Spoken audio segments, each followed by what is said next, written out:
The Match Ball. Hello, dear friend. Welcome to the show. It was nearly Christmas Eve, boys and girls, and all was well with the world. Leeds United 4, Ipswich Town 0. Get in. It's all right, that wasn't it? It was. Fully expected? I had a feeling it was going to go... It's easy to say with hindsight, isn't it? I said, because I bumped into Simon off of the Kaiser Chiefs before the game, and he said to me, how do you think this is going to go? And I said, it's either going to be massive home win, terribly upsetting away win, but I'm not sure which it's going to be. And then we sort of settled on the idea that it'd probably be 2-2 instead, because it would be neither of those things. Should say, by the way, thank you to Levi Solicitors for the support throughout this year as well. The show is brought to you in association with them. Yep. You move house in the new year. Use them. A lot of people do. Yeah, it is that time of year. Good time of year for it. We are streaming live on YouTube for our TSB Plus members. I am about to change the scoreline on the screen there. Ooh. What shall I make it say? I'd go with what it was. You reckon? Yeah. Should we stick with the score? 4-0. Yeah. There we go. Save. That should now update. Boom. There we go. Yeah, I was, do you know what, I came back here to grab some hats, actually, to take down to sell at the tunnel. As I was just sort of leaving the little estate ring, there was... Why have you got something in your mouth? I picked up a mint in reception dinner. They're free. Those mints, you might as well have them. Right.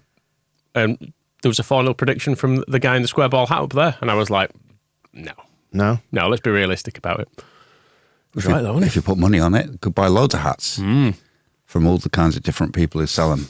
That was super, wasn't it? Everything about it went right. We scored early, we kept scoring, and we won easy. And I wish we could do that every week. We were just absolutely loads better than them, weren't we? It was great.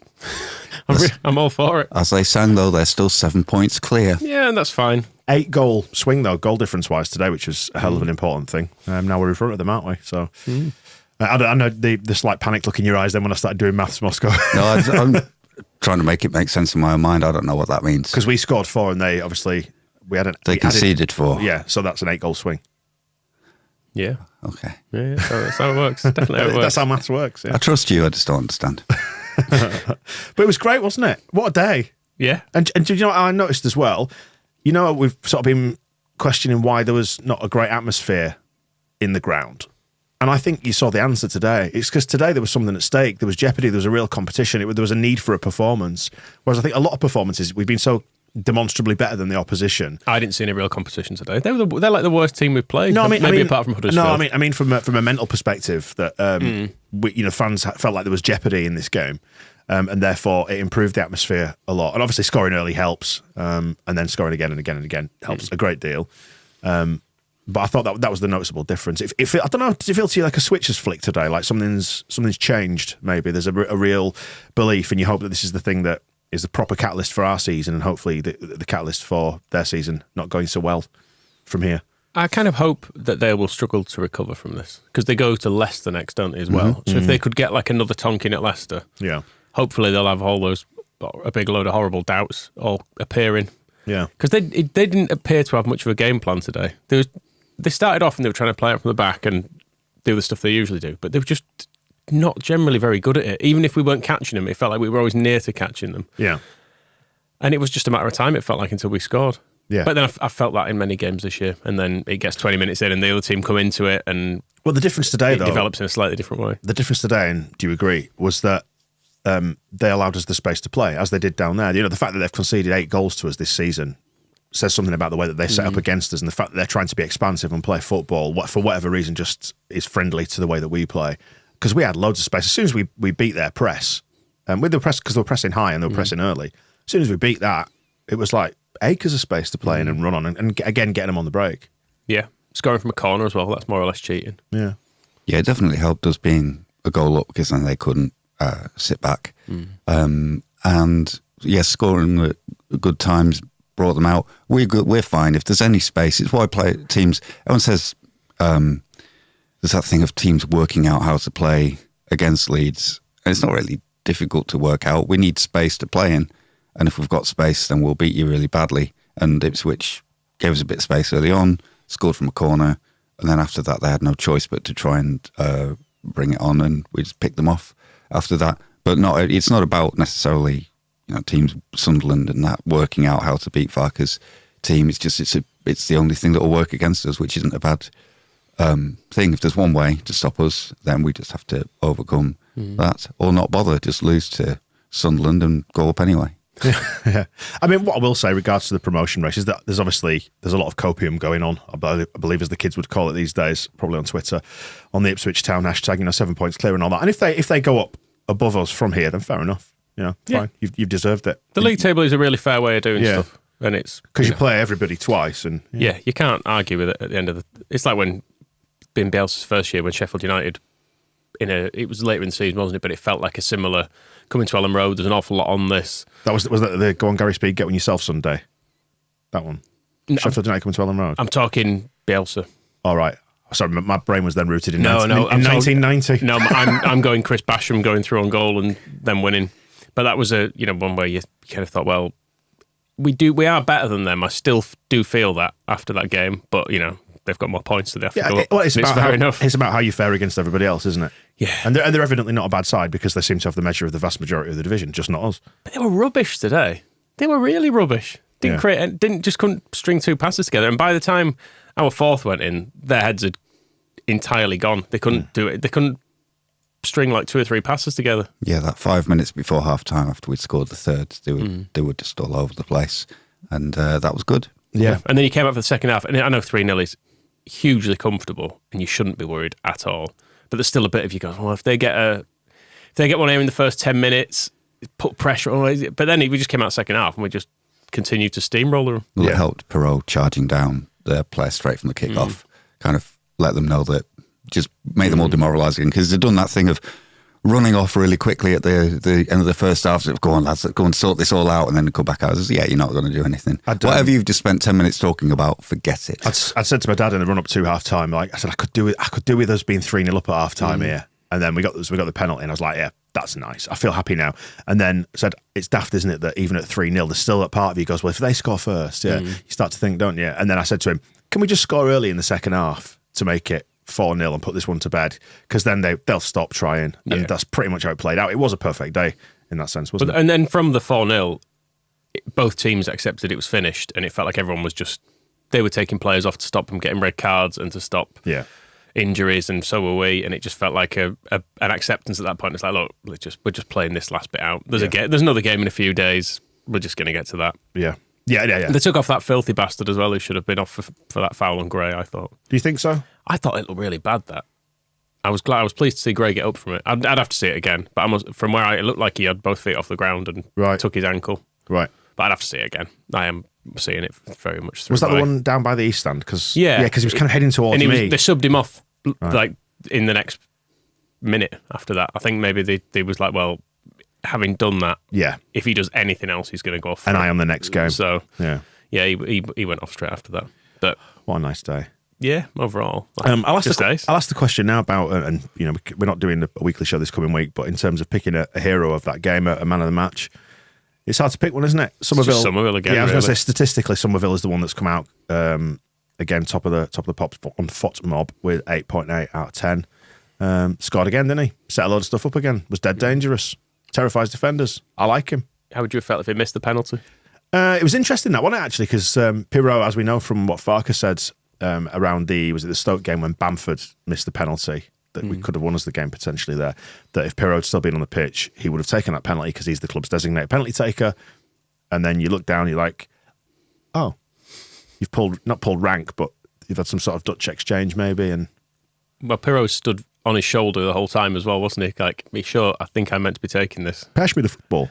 I need the football to put it on the spot for me to score the goal. It was a good penalty though, wasn't it? It was bloody great. He scored the last one, didn't he, Peru? And then I know in the celebrations, Farker kind of, because Somerville scored, we had to go and say hi to Willie Nono. And then while that was happening, Farker kind of picked Peru out and he was like focused. I think as well because it was so close to half time, and I think Farker knows as well as we do that we love nothing more than chucking a couple of goals in first half stoppage time.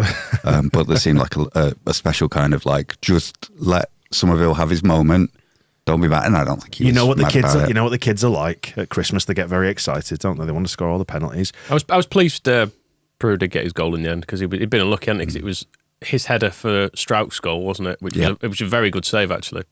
But obviously, then it was do you still get a tap in for a header? It's still a tap in, isn't it? It's a nodding. You're nodding, yeah. There was just that part of me, my subconscious leapt to the fore at that point. I thought, ah! It was like it manifested itself in like an internal noise in my head, which thought, can he miss from here? Is this going to be disallowed? What's wrong with it?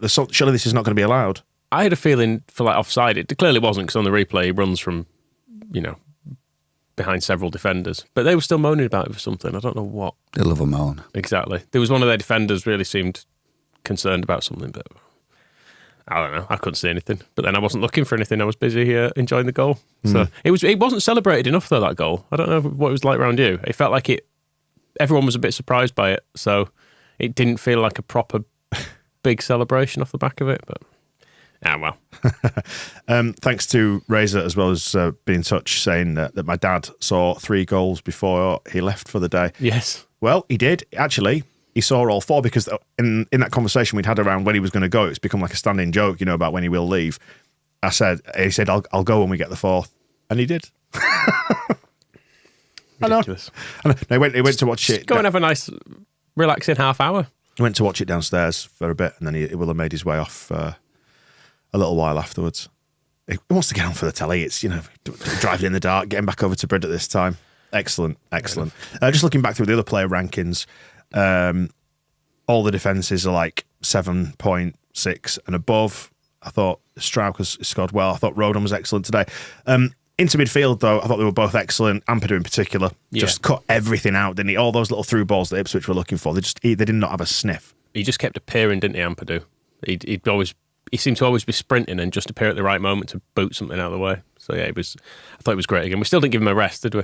He just is destined to play every single minute of this season. That was Farke's call. He's the one player who deserves one, and he is not having one. He will not get one.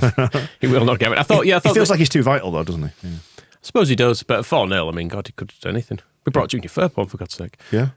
We did bring Junior. But defensively, I thought, obviously, the defence became less important as the game went on because we were so much in the lead. But in the early stages, I thought Rodon seemed to just win every single header. Yeah. Like every time they were chucking anything in the box, it was him on the end of it. Strauch obviously got the goal as well. Yeah, it just looked very solid. I couldn't believe how little threat they seemed to have. Did they have any? They hit the post, didn't they? Yeah, they were already 2-0 down. It was Chaplin it was pretty decent half volley. Davis was trying to make up for having, I think he'd only given 1 goal away at that point.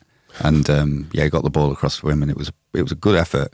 Not as good as Peru hitting the bar, which I think you were going to refer to earlier. Yeah, so unlucky. They had their XG 0.12 today. Really? They had 2 shots. Sounds generous. Does that include Leafs' efforts? Bless him. I enjoyed that.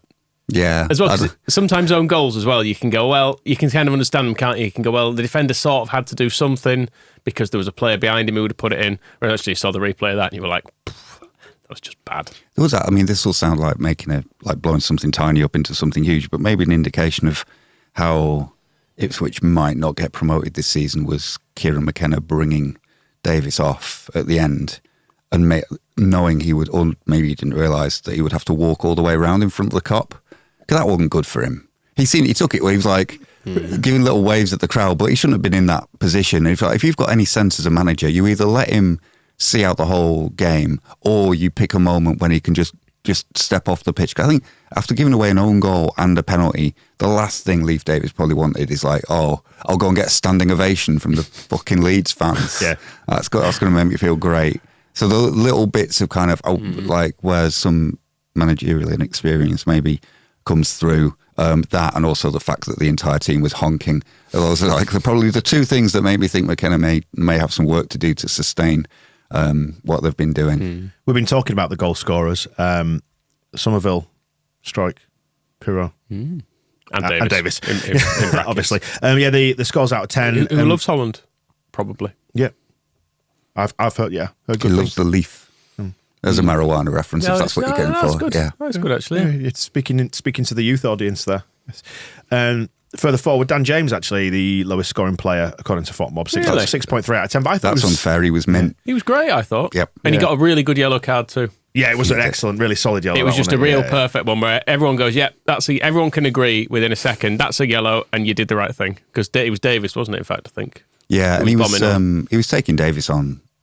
I'm not used to James running at people. I think it was like a slightly different instruction where it was instead of just getting behind him, it was if you are facing it one-on-one, try and take him on. And he was, and it was going pretty well. Obviously, the one time he did get behind him, he did his favourite top corner, if it was like 3 feet to the right shot. But other than that, he was really good.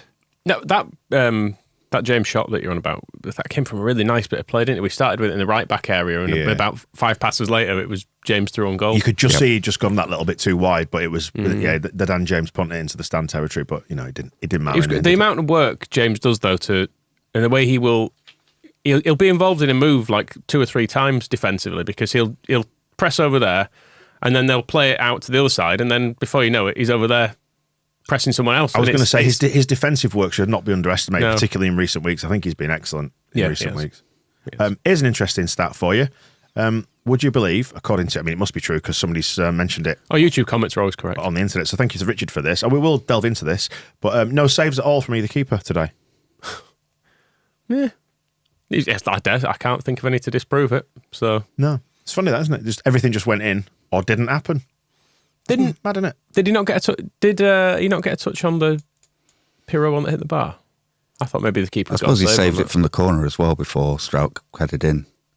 Yeah, so the goal was a save. That's nonsense. All right.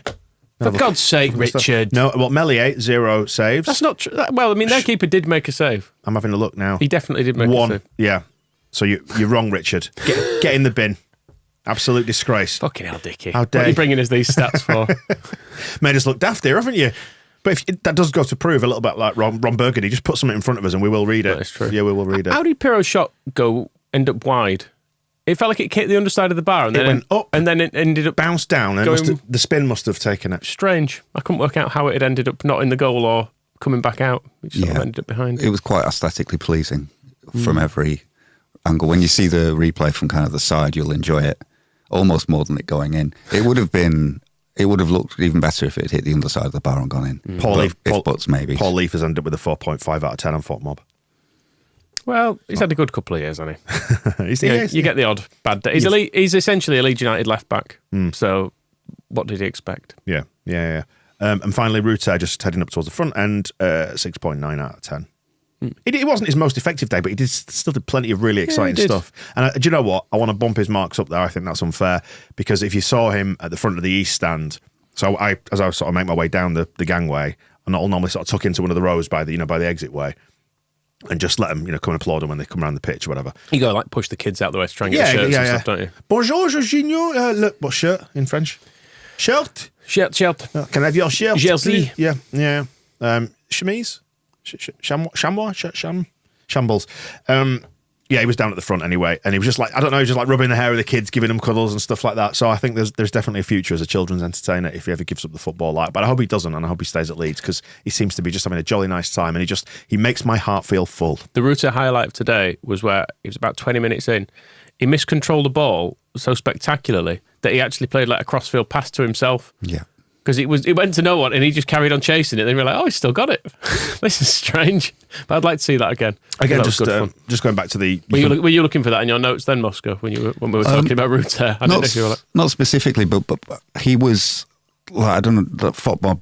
I just closed the app because I don't know what I'm talking about. Like he was... for the Davies own goal, it was... Rutter's strength all day was the big thing. They couldn't get near him to tackle him. There was one... when we were 4-0 up already, where they kind of they tried to tackle him, he held them off, and then when he realised they'd had to take a step away, he just did a Cruyff turn and he's like into space and passing wide to Spence, and there's just nothing they can do to get the ball off him. I think people think he's a flair player and he's a bit funny, runs in a weird way, but easy tackle him. You can't tackle, and it was him turning and holding people off in the middle that then he passed to Somerville, who then. I mean, he pissed Pirro off twice today because that was the Davies own goal. Pirro was like, through ball. And he's like, nope, I'm just going to go right round the outside because I'm faster than anybody here. And then put the cross over that Davies put in. But that was Rutter setting him up. And then the penalty was the same thing.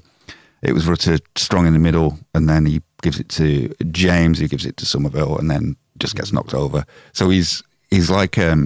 It won't show up in the stats, which is why I thought I'll probably mark him down. But the kind of the pre-assists, if you want to call that, it's actually just down to like being a big, strong get that you can't get the ball off, who's got the skills to keep it when you can't tackle him. Yeah, it's a bit of a strange proposition, particularly for a championship striker, because normally you think of a back-to-goal hold-up striker as being someone like, if you're going to go Leeds, you'd go like Becchio or someone. But because Rutte can do the turning and running bit as well.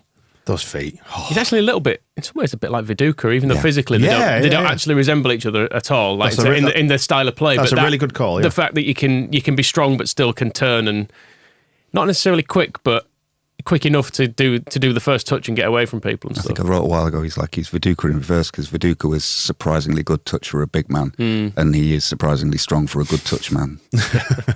Very good. I did enjoy his dancing feet for that. They were just so good. That was really nice. Was it a toe poke that he kind of executed when he put it in? You sort of dragged the ball. I couldn't tell exactly from where I was, but it just looked like he dragged the ball around and just poked it in, and I was like, that's really nice. Well done. Poked what? What are you talking about? Pirro.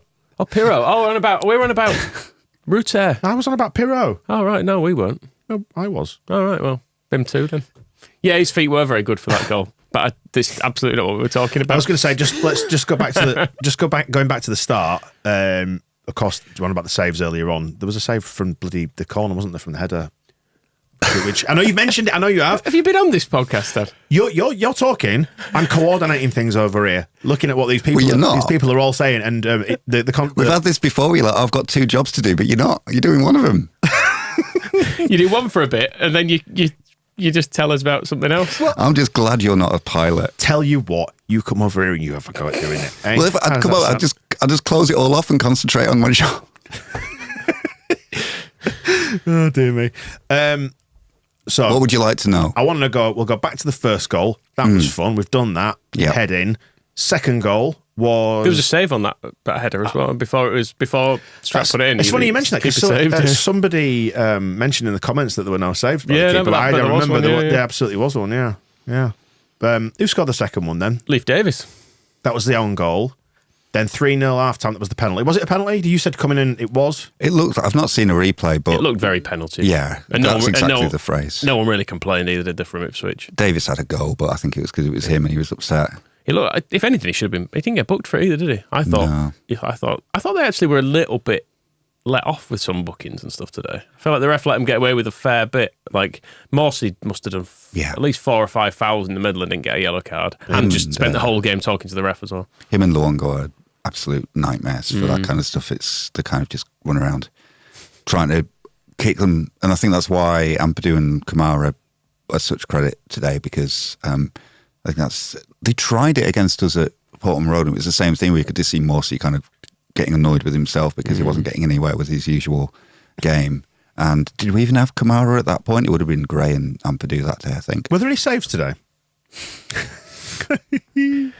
What did you feel at half time then at 3-0? You're like, I know we mentioned before, like that sense of jeopardy, but there's most of you going, yeah, we've got this one. We're going to win this. I mean, yeah. It felt very much in it's almost like you don't want to let yourself believe it, though. You just want to see the first 10 minutes of the second half, don't you, to be like, oh, okay, it's definitely fine. And sure enough it was. Because when did Pirro score? Was that 60 minutes or something? Or was it before then even? I can't remember. It was. Let's have a look at the facts. You've already talked about the goal, Dan. So, did you see what he did with his feet, by the way? Yeah, they were nice, weren't they? Yeah, really good footwork. Toe poke, I believe.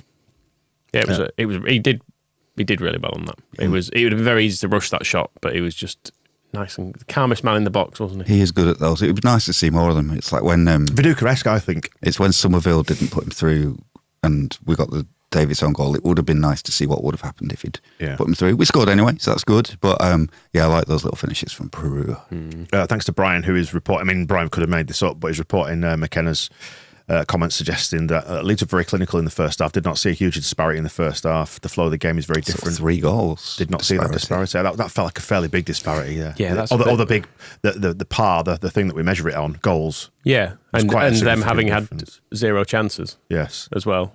I would say that was a strong Leeds half. If I had to pick a half, even viewing it as a neutral, I'd be like, well, no, I think there's been one obviously good team. Was he moaning about the first goal as well? Yeah, saying there was a crystal clear foul off Pascal in the build up to it.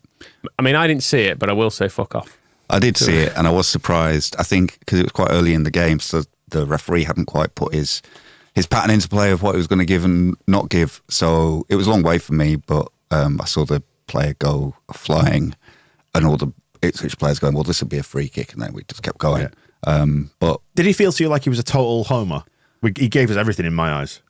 In that one that McKenna's whinging about, if you'd seen it at the end of the game, you wouldn't have expected it to be a free kick because of the way the referee then refereed it. It was in keeping. I don't know. We were just better. We were just better at tackling than Ipswich were. All ours were fair, all theirs were fouls. So yeah, and the referee. I don't know if seeing reality properly makes the referee a homer. It just means he was accurate. There was one quite hysterical decision right in front of me in the first half where it was an obvious Ipswich corner and the linesman gave us a goal kick. And it was amazing. Everyone was just pissing themselves Absolutely. laughing at it. Yeah. It was great. The only person who didn't see it, or the only two people in the stadium who didn't see that, were the liner and the referee. And Brilliant. I was like, the absolute disbelief on the Ipswich players' faces was great. So that it wasn't in any way in doubt, was it? That it was like hilarious, genuinely hilarious. But I don't think the ref did favour us because I think he should have sent off at least 4 of their players. I don't know why by the end I was desperate for their right back to be sent off as well because he got booked early. And I don't know. I just thought we should pick on him more, just for sport. Really, I thought it'd capped the day off nicely to have a booking and get him sent off, and you can start doing like that probably would have been there because it got into the Olays in the second half. That's what I mean. It'd have been nice to have just like that thing of being able to really, sing the Time to Go song and everything, and all that. We did get to because they took him off and brought on the scummer, didn't they, Brandon? Yes. So we got to have a bit of a go at him. That maybe made up for some. That was nice. Yeah. Yeah, you should have gone Christmas shopping. Well, they brought him on for Leaf, but I'm sure they all moved about. Who knows? I don't know. He stayed at left back. Did Scumboy? Oh, okay. Well, as long as you can boo a fullback, it's a good day. Yeah, try and absolutely damage a young man's confidence. Going back to the Alex Smithies, is obviously there was the prototype for that, wasn't he? Some years back with the Huddersfield 4-0. But yeah, what a lovely day! What a lovely day! I did text someone before the game suggesting that today would either make or break the entirety of Christmas, and I feel like it's definitely put things on an even keel, quite positive. Yeah, going into the Preston game, and we can all just relax for a day. It will be interesting to see what. We'd better beat Preston after this. Yeah, that's the thing. Isn't it? Not throw it away, and then it's because I wonder if there's almost more pressure on that game because if Leicester's turn to take on Ipswich Town next, and then they play them again before the end of January. So those two fixtures are coming along pretty quick. And I think if today had been like a tight 1-0 that had been decided by a scuffed goal and had been chances for both teams have played pretty well, Ipswich they could be justified going away singing 7 points clear and all that. But if they play like that against Leicester, they'll get tonked, and then they have to get through whatever the other games are and play them again, and that can pretty easily eat into their 7 points. It's weird because Ipswich, they looked better than this at Portman Road when we played them, but we beat them still. And obviously, like, they've had an absolutely ridiculous 18 months, and I'm sure, have they had setbacks during that? When did they last lose a game like this?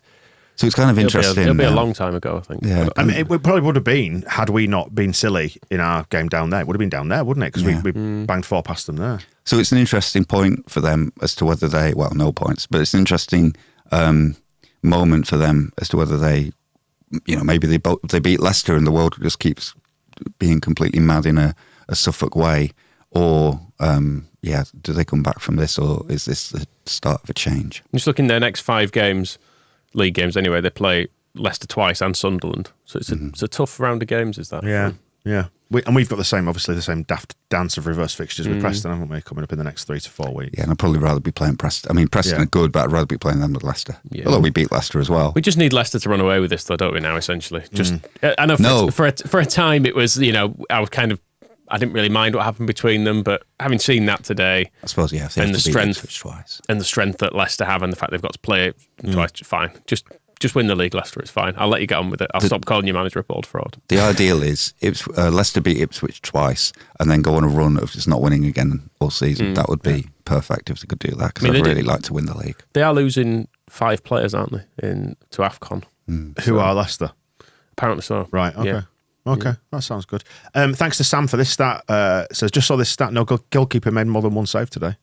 Yeah, very good, yeah. And Ipswich are losing Sam Morsey to AFCON. Egyptian. Yeah. But like from Wolverhampton. Confusing, you know which club he started his career with? I'm going to say Scum because I don't like his face. You're right with the last word, but there's two before it. I don't know. Port Vale. Port Vale. Port Vale, of course. Yeah, he's so obviously who stole Leeds City's place. Enemies of the people. Since 1919. So, but yeah, Luongo is not going to AFCON because he is retired from international football rather than do that. That shows you Morsey's commitment, doesn't it? What have you retired from? International football as well. Yep. Domestic football. Yep. Five-a-side football. Football. I do keep trying to bug you to say we should sort some five-a-side out, but you are, my knee, me back. I had my back at the bloody Premier Inn the other morning. After our live show, I was tidy. I was packing my stuff, but I had to have a lonely night in the Premier Inn. So I went home. Because Dan went home, left me all alone. Do you know crying in that Premier Inn I was. What, after vomiting? Did you throw up? No. Oh, well done. Didn't actually. Congratulations. But yeah, I was just packing my stuff up in the morning, managed to hurt my back. Great stuff. Great being old. You're not that old. I know. You'd have it in a broken shell of a body. Spinally, I'm old. That's a way to describe something. A man with an old spine. Farkas' comments are coming in. It's not possible in football to be there with a perfect performance, but it was our most mature performance of the season. We were all over them, but fully deserved 4-0 win. My feeling was that in our pressing, we were controlling and dominating the game even without the ball. The most important thing is after 80 minutes, we still didn't want to give any chances away. This is most impressive, which is obviously reflected by the fact that Melee didn't have a save to make during this game. Nor did their keeper. All right, that's interesting. Well, he had 4 to make, actually. He just didn't make them. Yeah. Ipswich are a great side and having a fantastic season so far. We controlled the game in all aspects. Super. I do like his other quote where he says, it sends out a message and it's good for the mood, but it's not worth more than 3 points. It's like, this is a guy who half an hour ago was going to every sort of section of Elland Road, giving the, whoa, hey. He's, it's funny how he does all that and then just goes into the press conference and says, yes, we cannot be getting carried away with this. I also noticed Archie. It's a controlled whoa, though, isn't it? He's kind of, I think not today, he wasn't. As I said, he's fallen in love with Leeds United, which you would. I'm glad he settled on 3 now, because there was a time he was doing a 4th. No, he did 4 at the South Stand. They were thrown by it. Why is he doing it? He's 3 every time. Yeah, there needs to be a bit of. Melier gets it. Melier went off the pitch. Melier is funny because his distribution was a bit skew-whiff today, but I think part of that was we're trying to. I think it's because Jed Spence is on his wrong foot. We're trying to play out with Archie Gray, and also the fact that Archie Gray is basically Maldini, Beckenbauer, and Maradona combined. So you may as well give him the ball if he's there. And we're trying to kind of play it past Roden to Gray so that he's got Roden to give it back to if he needs to. And Roden kept sort of getting in the way. He's like, "Oh, is that for me? Like, move!" And I think that threw Meli off. But all that, but after he'd done his way with the South Stand, Melier was skipping off the pitch, and then stopped with all the staff at the tunnel to give them each a hug and a high five, and that was nice. So he was happy, and Archie Gray was one of the last off as well, because he was hanging around to very enthusiastically sing along to Marching On Together over the tannoy. He was punching the air, wasn't he? He was great again. We've not even mentioned Gray, have we? He's just really good every week. Just like dead good on the ball. Mm-hmm. Inside, outside, just goes either way. Yep. Keeps hold of it, finds a pass, tries his best to get on Melier's passes that go whizzing straight past him. It was he did knock a few out today. It was, you might not have come across and tell it. It was very sort of the swirly Elland Road win. Squally? Is it squally? That's a very good word. Squally? Yeah, that could be today's word of the day, children. Very good. Yeah, it was. It was really like strangely sort of wet and whipping round in there. And he's being asked to hit Dan James as well, and there's not a lot of him. So I think if there'd been a taller winger, would probably have got to some of those. But it was the one that Roden kind of got in the way of, almost got us into trouble at the back. But then Archie Gray was just like, "How about I just turn this into a goal?" And that's when we went and scored the second one. Yeah, he was involved in 2 of them, wasn't he? Out of the 4. I believe, is that correct? If the comments are to be believed, Let's see. Can we even? Was involved in 5 goals today.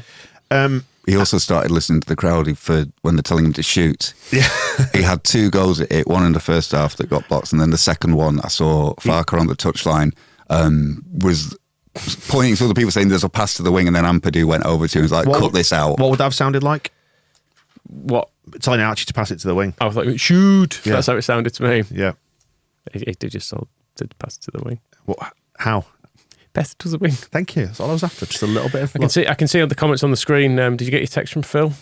What? Jim's asking, did I get my text from Phil? No, we've knocked down the head now. It's fine. Okay. We did exchange messages. Have you mutually decided it's not a good thing to do anymore? It's become a thing. We have decided. Yeah. We shouldn't text anymore. It's a mutual decision to part ways. I bet Phil's texting other people on 20 minutes. It's a conscious uncoupling.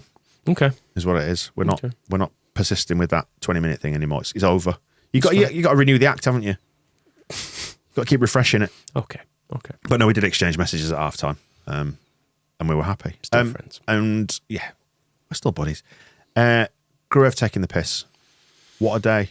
What did Gruev do? He came on, didn't he? And he played. It was him and Firpo were doing like flick volleys to each other and back heels down by the corner. That bit, that was fun, wasn't it? And it almost turned into one of the greatest goals ever scored. It was kind of, it got flicked on. I think it went to Joseph, and then there was like one more flick that finally Ipswich managed to stop, but it looked like we were going to just basically juggle the ball from player to player into their nets. It would have been nice to test the keeper, because he had quite a quiet day, didn't he, really? If it had begun with Firpo and Gruev and ended up, who maybe Bamford would have got on the end of it and finished that off for a goal, that would have really capped things off.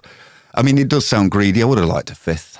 Yeah. And if you think so today, 4-0 as well. I was going to say, did you see that Phil Hay described it as a fucking rout, is the words that he used, the filthy Scotsman. Wow. Filthy mouth Scotsman, anyway. Standards are really... anyway. It's Christmas time, isn't it, Phil? You've got to remember he's probably been drinking since, it's 12:30 kickoff, since 9. Yeah. We scored a late start today. 4, and then there's Pirro off the bar, and Rutter had one deflected off the bar as well, didn't he? So could have been 6, so just make it 6. We were saying about what kind of swing would that have been? Would that have been a 12-goal swing? 12-goal swing. Put that on the table. Times 2. Put it on the table. Yeah. It's quite pleasantly looking at the stats of it. So many times you get to the end of a game and you say, we've drawn, but we had 3 big chances, they had 1. Today, 4 big chances, 4 goals. Them, 0 big chances, 0 goals. Fair result. Yeah. Thank you very much. It's weird, isn't it? Football often doesn't reflect exactly what happens in the game, but today it felt like it did, like all the stars aligned. Yeah, it was a very 4-0 game, was that? Yeah. So, Wedgebot makes a very good point. No text and we win 4-0. Makes you think, doesn't it? Makes you think. Well, should we wrap it up there then and just say, what a great day and Merry Christmas, everyone. Can we just keep doing that? Thank you, Leeds United, for not ruining it. Yeah, they've got the potential to. They've got so much responsibility in their hands. And today they just stepped up and went, no, arse, it's fine. Just going to make you have a lovely day. And it's 7 points, but, it was more than that not long ago, wasn't it? Mm-hmm. So 7 points is fine.